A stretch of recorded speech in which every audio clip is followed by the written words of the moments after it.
चलो chapter number 13 exponents and power start करेंगे। तो सबसे पहले समझते हैं कि एक्सपोनेंट्स क्या होता है। ओके, मान लीजिए कोई नंबर है, राइट, उसकी कुछ पावर हमें दी हुई है, तो ये जो उसकी फॉर्म होती है ये एक्सपोनेंट्स फॉर्म कहलाती है, एक्सपोनेंशियल फॉर्म। अब इसमें ये जो जिस नंबर की पावर है उसको बोलते हैं बेस। ठीक है, यहाँ पे 10 की पावर 5 है, यहाँ 10 को बोला जाता है बेस, और ये जो पावर होती है ना उसको ही बोलते हैं एक्सपोनेंट। Exponent, right. जो नंबर है उसको एक्सपोनेंट बोलेंगे, सॉरी, जो नंबर यहाँ पे है उसको बेस बोलते हैं, और उसकी जो पावर है उसको बोलते हैं एक्सपोनेंट, और इस पूरी फॉर्म को बोलते हैं एक्सपोनेंशियल फॉर्म, बराबर। अब ये चैप्टर में इसके लिए कुछ रूल्स हैं। ओके, आपको वो रूल्स याद रखने रहेंगे।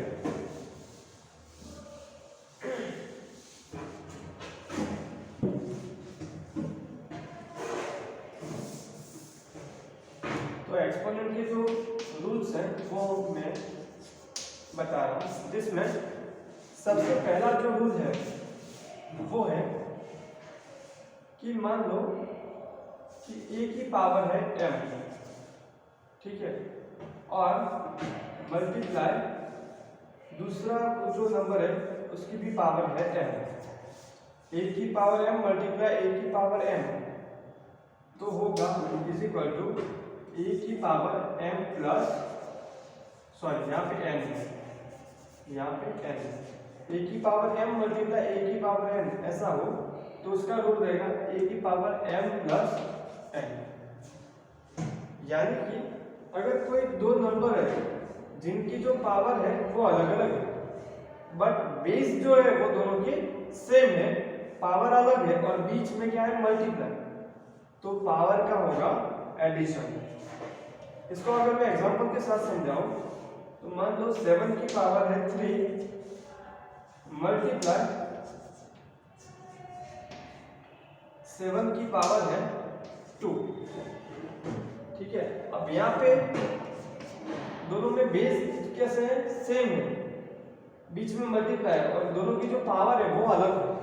सेम बेस हो, पावर अलग हो और बीच में मल्टीप्लाई हो, तो जो सेम है वो वन टाइम ही लिखना है, बेस और सेम है तो वो वन टाइम ही लिखेंगे, और पावर का क्या होगा एडिशन, कि 3 प्लस 2, यानी कि अब हो जाएगा वो 7 की पावर 5। तो ये पहला रूल है एक्सपोनेंट। सेकंड रूल है कि a की पावर m हो और डिवाइड बाय हो a की पावर n, ठीक है। यानी कि जैसे यहाँ मल्टीप्लाई था, अब अगर बेस हो यही चीज का अगर डिवाइड हो, सॉरी यही चीज का अगर डिवाइड हो तो क्या करेंगे, यहाँ क्या हुआ था, अगर मल्टीप्लाई होता तो प्लस पावर का, और डिवाइड हो तो पावर का होगा सब्ट्रैक्शन, a की पावर m माइनस n होगा। ये सेकंड रूल। इसको अगर मैं एग्जांपल समझाऊं,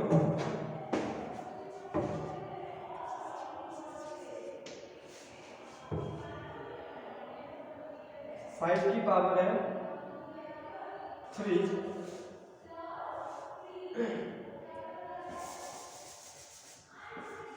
मान लो 3 की पावर है 5 डिवाइड बाय 3 की पावर है 2, ठीक है।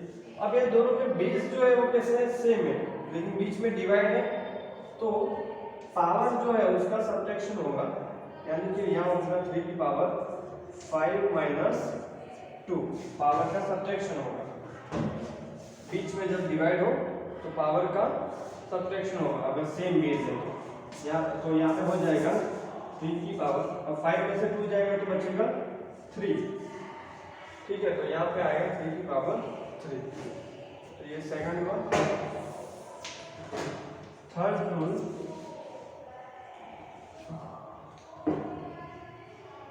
a की पावर m है, ठीक है, और मल्टीप्लाई यहाँ पे क्या था कि जो बेस है वो सेम है, ठीक है। अब मान लो ये, अब मैं बेस जो है वो अलग बता रहा हूँ, ठीक है। अब यहाँ पे बेस भी है लेकिन पावर m ही है, ठीक है।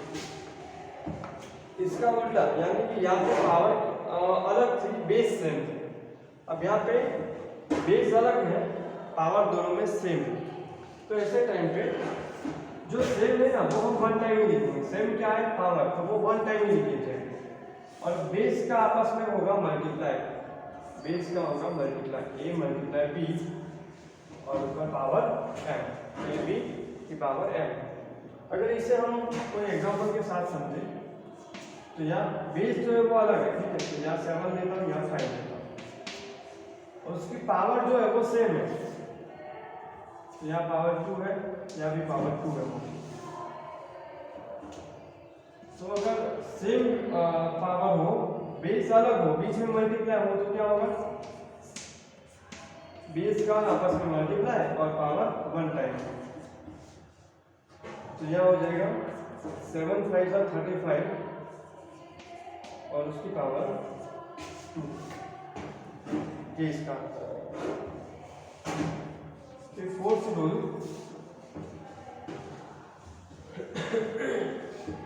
अब जैसे यहाँ पे मल्टीप्लाई था, ऐसे अगर डिवाइड हो, ठीक है, ऐसा हो, अगर यही चीज हो, ठीक है, कि a की power m divide by b की पावर m, सेम पावर हो लेकिन बेस अलग हो और बीच में डिवाइड हो, तो क्या होगा कि वो बेस जो है वो वन टाइम ही लिखा जाएगा, a डिवाइड बाय b, ठीक है।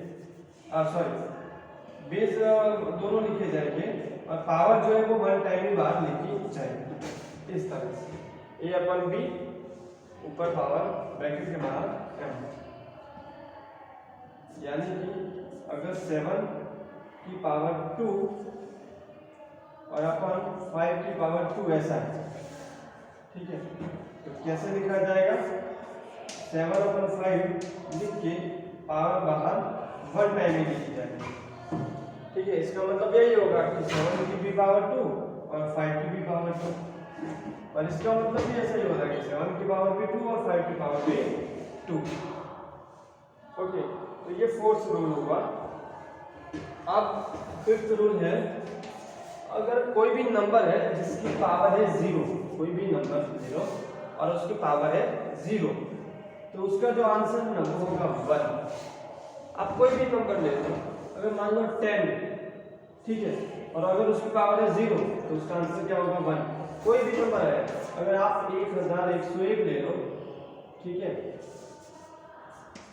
उसकी भी अगर पावर 0 रखोगे तो भी आंसर क्या आएगा? 1। यानी कि XYZ कोई भी नंबर हो, उसकी पावर अगर 0 है तो उसका आंसर रहेगा 1। तो ये फिफ्थ रूल हुआ। तो आपको ये सारे रूल्स जो है वो एक्सपोनेंट के लिए याद रखने रहेंगे, यानी कि इसे लॉ ऑफ एक्सपोनेंट कहते हैं, ठीक है। एक्सपोनेंट के जो सारे रूल्स को लॉ ऑफ एक्सपोनेंट्स कहते हैं।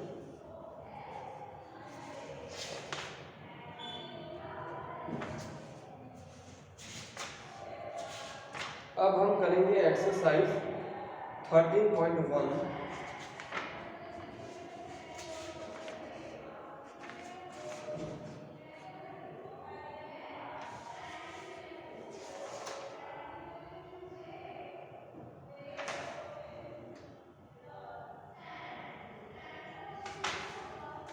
पेज नंबर 252, एक्सरसाइज 13.1 करेंगे।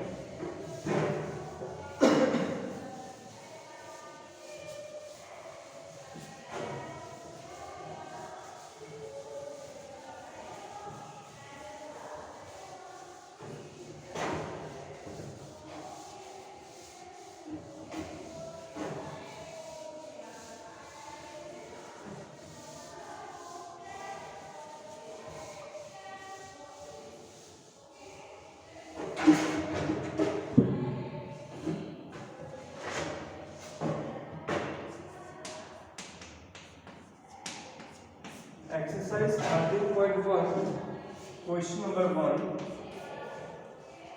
क्वेश्चन नंबर 1 में पूछा फाइंड द वैल्यू ऑफ, हमें यहाँ पे जो नंबर्स दिए हैं पावर वाले उसकी वैल्यू को फाइंड करना है। जैसे फर्स्ट में दिया है 2 की पावर 6, सेकंड में है 9 की पावर 3, थर्ड में है 11 की पावर 2 एंड फोर्थ में है 5 की पावर 4। इसकी वैल्यू को फाइंड करना है। तो कैसे फाइंड करेंगे? 2 की पावर 6 टाइम का क्या मीनिंग हुआ कि 2 जो है वो 6 टाइम मल्टीप्लाई हुआ है। 2 multiply 2 multiply 2 multiply 2 multiply 2 multiply 2, 1 2 3 4 5 6 time multiply हुआ है। ठीक है, तो क्या आंसर आएगा? 2 2 जा 4, 4 2 जा 8, 8 2 जा 16, 16 2 जा 32 और 32 2 जा 64। तो इस तरह से इसका आंसर। फिर 9 की पावर 3 का मतलब 9 मल्टीप्लाई 9 मल्टीप्लाई 9, 3 की पावर है तो 9 मल्टीप्लाई 9 मल्टीप्लाई 9, 9 9 जा 81 और 81 मल्टीप्लाई 9 करना है। 9 1 जा 9, 9 8 जा 72। तो ये आंसर है 7 2 9। 11 की पावर 2 का मीनिंग 11 मल्टीप्लाई 11 यानी कि 121। और 5 की पावर 4 है तो मतलब 5 जो है वो 4 टाइम मल्टीप्लाई हुआ है। 5 मल्टीप्लाई 5 मल्टीप्लाई 5 मल्टीप्लाई 5, 1 2 3 4। ठीक है, 5 5 जा होता है 25 और 25 मल्टीप्लाई 25 करेंगे तो क्या होगा 625। तो इसका आंसर 625। उसी तरह क्वेश्चन नंबर 2 जो है उसमें बोला है कि express the following in exponential form, यानी कि जो क्वेश्चन दिया है उसे हमें एक्सपोनेंशियल फॉर्म में कन्वर्ट करना है। यानी कि इस क्वेश्चन का उल्टा दिया है। फर्स्ट में है 6 multiply 6 multiply 6 multiply 6, 4 times 6 multiply किया हुआ है। अब इसे एक्सपोनेंशियल फॉर्म में रखना है तो लिखेंगे 6 की पावर 1 2 3 4 टाइम है, 6 की पावर 4। फिर सेकंड में t मल्टीप्लाई t, सेकंड में दिया है t मल्टीप्लाई t, तो ये क्या कहलाएगा? t कितने टाइम है? 2 टाइम, तो t की पावर लगा देंगे 2। उसी तरह 3 में है b multiply b multiply b multiply b, b 4 time अपने से मल्टीप्लाई है तो ये बन जाएगा b की पावर 4। उसी तरह आगे है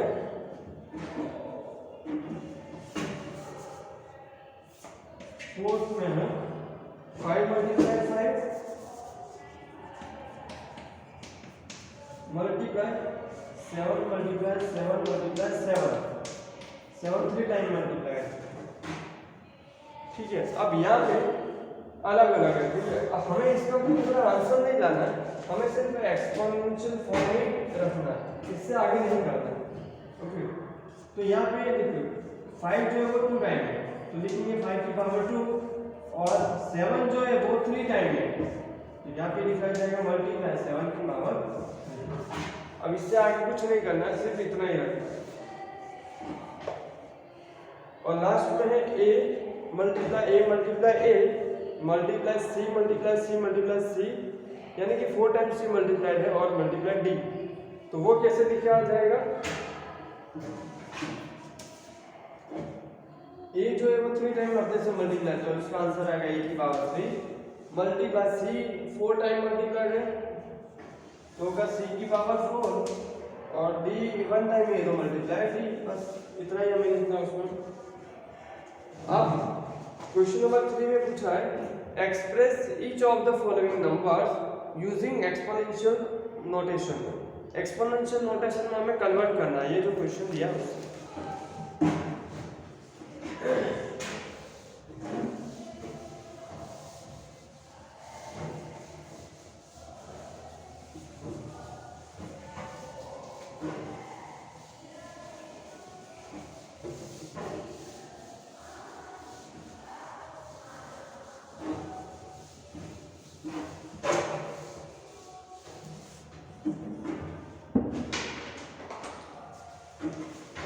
ओके, तो अब क्वेश्चन नंबर 3, इसमें हमें नंबर्स दिए हैं, उसको हमें कन्वर्ट करना है एक्सपोनेंशियल फॉर्म में। इसमें सबसे पहला नंबर है 512। इसको अगर एक्सपोनेंशियल फॉर्म में कन्वर्ट करना है तो क्या करेंगे? तो इसके लिए सबसे पहले ये जो नंबर है इसके हम प्राइम फैक्टर्स निकालेंगे। और प्राइम फैक्टर्स कैसे निकालते हैं? तो 5 1 2 लिखा। अब सबसे पहले ये चेक करने का कि ये जो नंबर है वो 2 से डिविजिबल है या नहीं। तो लास्ट नंबर 2 है तो ये 2 से डिविजिबल होता है। जिसके लास्ट नंबर 2 4 6 8 0 ऐसे हो तो ऐसे नंबर 2 से डिविजिबल होते हैं। तो अगर 512 को 2 से डिवाइड किया जाएगा तो वो बन जाएगा 2 2 4 2 4 10 एंड 2 6 12, वो हो जाएगा 256। अब 256 को 2 से डिवाइड करेंगे तो वो बन जाएगा 2 1 2 2 2 4 एंड 2 8 16। 256 को 2 से डिवाइड करेंगे वो बन जाएगा 128। और 128 को अगर 2 से डिवाइड किया जाएगा तो वो बन जाएगा 64। और 64 को 2 से डिवाइड किया जाएगा तो वो बन जाएगा 32। 32 को 2 से डिवाइड किया जाएगा तो वो हो जाएगा 16। 16 को 2 से डिवाइड किया जाएगा तो बन जाएगा 88। 8 को 2 से डिवाइड करेंगे तो हो जाएगा 4। और 4 को 2 से डिवाइड करेंगे तो हो जाएगा 2। और 2 को 2 से डिवाइड करेंगे तो हो जाएगा 1। अब ये इसके प्राइम फैक्टर्स है, ठीक है। तो अब हम इसको 512 को एक्सपोनेंशियल फॉर्म में कैसे लिखेंगे? यहाँ पे 2 कितने टाइम है? 1 2 3 4 5 6 7 8 9 एंड 9 टाइम है, बराबर। हम लिखेंगे 2 multiply 2 multiply 2 multiply 2 multiply 2 multiply 2 multiply 2 multiply 2 multiply 2। यानी कि अब एक्सपोनेंशियल फॉर्म में ये होगा तो 2 की पावर होगा 9, क्योंकि ये 9 टाइम है, ठीक है। तो इसका आंसर 2 की पावर 9। बस हमें इतना ही रखना है। एक्सपोनेंशियल फॉर्म में कन्वर्ट करने को बोला है तो ये पावर की फॉर्म में हम लिखेंगे। इसी तरह से सेकंड और आगे की सम हम करेंगे। अब यहाँ पे मान लो हर एक में 2 2 था तो इसे इस तरह से लिखा।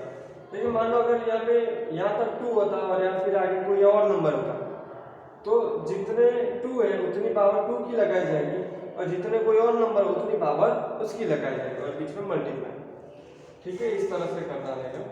सेकंड है 343। तो इसके भी पहले हम प्राइम फैक्टर्स निकालेंगे 343 के। अब ये 2 से डिविजिबल नहीं है, फिर 3 + 3 6 + 4 10 होता है, ठीक है। तो अब ये 10 से भी मतलब इसकी जो सम होता है वो 10 है, इसके कारण ये 3 से भी डिविजिबल नहीं है। तो हम चेक करेंगे 7 से अगर चेक करें तो 343 7 से चेक करते हैं। 7 4 28 2 and 4 6 तो 6 बचेगा और फिर ये 3 7 9 16। तो ये 7 से डिविजिबल है, ठीक है। तो हम लिखेंगे अगर 343 को 7 से डिवाइड किया जाए तो वो बन जाएगा 49। 49 को 7 से डिवाइड करेंगे तो 7 7 = 49 और फिर ये हो जाएगा 7 1 7, ठीक है। तो यहाँ पे इसका क्या आंसर है? 7 × 7 यानी 7 को कितने टाइम मल्टीप्लाई किया हुआ है? 3 टाइम। तो ये बन गया 7 की पावर 3। तो इसका एक्सपोनेंशियल फॉर्म 7 की पावर 3। अब है 729। और है 729। तो 729 ये 3 से डिविजिबल है, 2 से तो नहीं है लेकिन 3 से है। तो फिर इसका सम 7 × 9 9 9 18 तो 18 तो 3 से डिविजिबल है, तो वो 3 से डिविजिबल होगा ये नंबर। चलो, तो 3 2 जा 6, 3 6 जा 12 एंड 3 3 जा 9। 3 2 जा 6, 1 बचा, हाँ, तो 3 4 जा 12 होगा एंड 3 3 जा 9। फिर 3 8 जा 24 and 3 1 जा 3, 3 2 जा 6, 3 7 जा 21, 3 9 जा 27, 3 3 जा 9 and 3 1 जा 3। ठीक है, अब ये 729, तो यहाँ पे सब 3 है, तो 3 की पावर 1 2 3 4 5 6 है, 3 की पावर 6, ये इसका एक्सपोनेंशियल फॉर्म है। ठीक है, इसका आंसर 3 की पावर 6। फोर्थ है 729 के बाद है 3125, 3125, तो इसके प्राइम फैक्टर्स हम निकाले तो 3125, 3 and 2 5 5 5 10 10 plus 1 11 हुआ इसका काउंट। तो 11 को 3 से डिविजिबल नहीं है, तो ये नहीं होगा। 7 से क्या कहते हैं, 7 क्या 5 से हो पाएगा, क्योंकि लास्ट डिजिट जो है 5 है, तो 5 6 जा 30, 5 2 जा 10, 5 5 जा 25।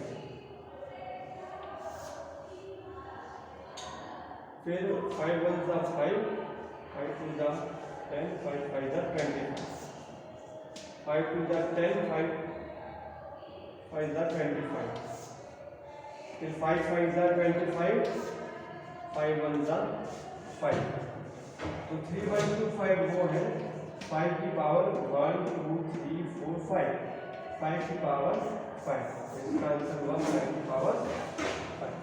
तो 13.1 में क्वेश्चन नंबर 3 तक हमें कंप्लीट हुआ। नेक्स्ट पार्ट में करेंगे